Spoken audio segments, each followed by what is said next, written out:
ishirahamwe ry'urukino rwa rugby rwatunganije rubifashijwemo na Rugby Afrique, rubifashijwemo kandi nabo basanzwe bafashanya. Igihugu cy'u Burundi cyaratewe iteka nuko cakira rino rihiganwa. Iryo rihiganwa rikaba ryari ritegekanijwe kuba itariki 12 na 13, no kuvuga ejo haza na hirya y'ejo haza. Ibihugu byinshi byo muri kano karere ko hagati nk'uko mubibona ku capa ngaha byari byavyitabye, ariko hariho ibyagiye biragira ingorane. Mu bihugu byose byategezwa kwitaba iri higanwa harimo Burundi, bukazana imigwi ibiri, uw'abahungu n'uw'abakobwa. Harimo igihugu giharanira intwaro ya Kongo, demokarasi ya Kongo, kikazana imigwi ibiri. Hariho Congo Brazza ikazana umugwi w'abahungu, hariho Zambie kikazana umugwi w'abakobwa, hariho n'u Rwanda wazana imigwi ibiri, uw'abahungu n'uw'abakobwa. Hariho na Chad yazana umugwi w'abahungu, hamwe na Cameroon yazana umugwi w'abahungu n'abakobwa. Hariho na Centrafrique na yene yazana umugwi w'abahungu. Ibyo bihugu byose nivyo byari byemeye kwitaba rino higanwa, ariko mu nyuma bimwe byagiye biragira ingorane nk'uko abaserukira Rugby Afrique babibabwiye, zijanye n'ukuntu usanga mu bihugu iwabo na Covid byose ibintu byinshi ni ibintu byinshi byatumye ibihugu bimwe bishobora kwiyonjorora. Ubu rero ibihugu byitaba iri higanwa kandi turindiriye, hariho igihugu ca Zambia kimaze gushika, hariho igihugu ca demokarasi ya Kongo na cene bari mu nzira n'abahungu n'abakobwa. Hariho igihugu ca Cameroon na cene kizoza n'abahungu n'abakobwa. Igihugu ca Gabo bande gatoyi, igihugu ca Congo Brazzaville caravuyemo mu minsi iheze.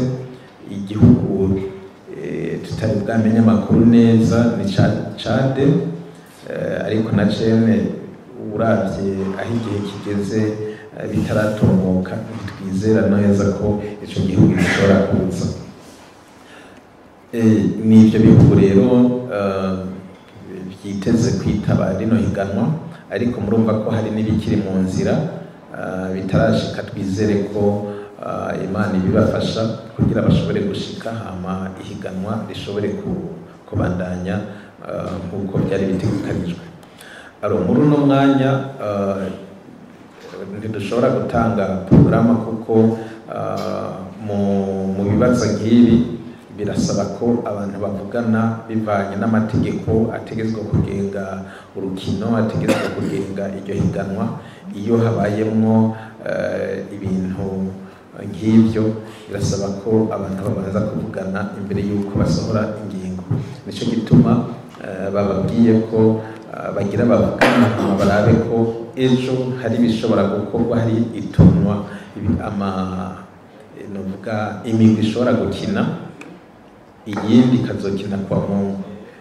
No kurindira rero akanya gatoyi kugira bace babaha inyishu babanza kuvugana. Nibaza ko ibyo byose tuza kubibamenyesha mu mwanya mutoyi kugira mumenye nawe ico mubwira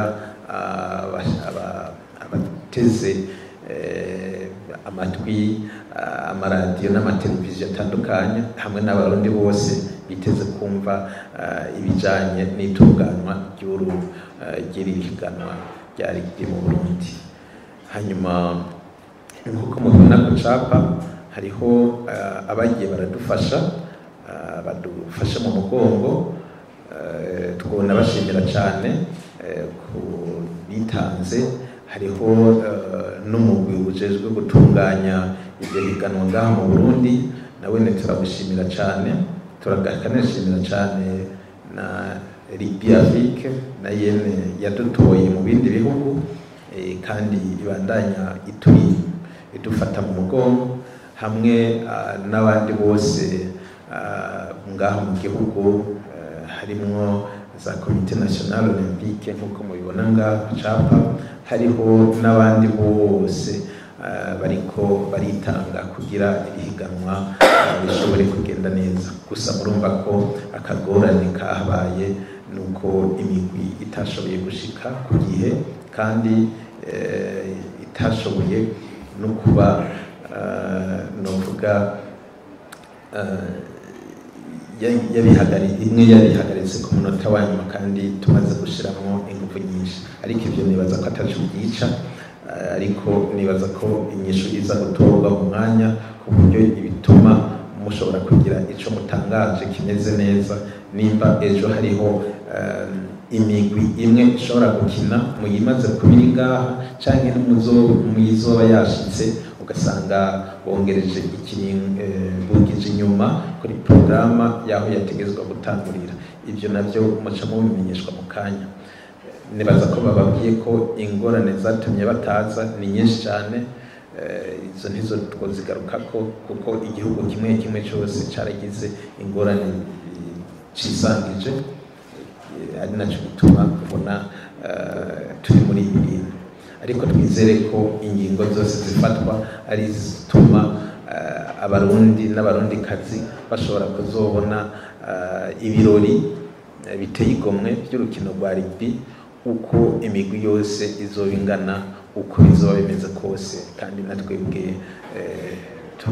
tubirindira inyigishika, na cyane ko n'imigwi yacu yashoboye kuronka akanya ko kwitegura kugira nayo yerekane ubuhinga n'ubushobozi ifise, yereke abo bashitsi ukuntu nayo yiteguye. Murakoze.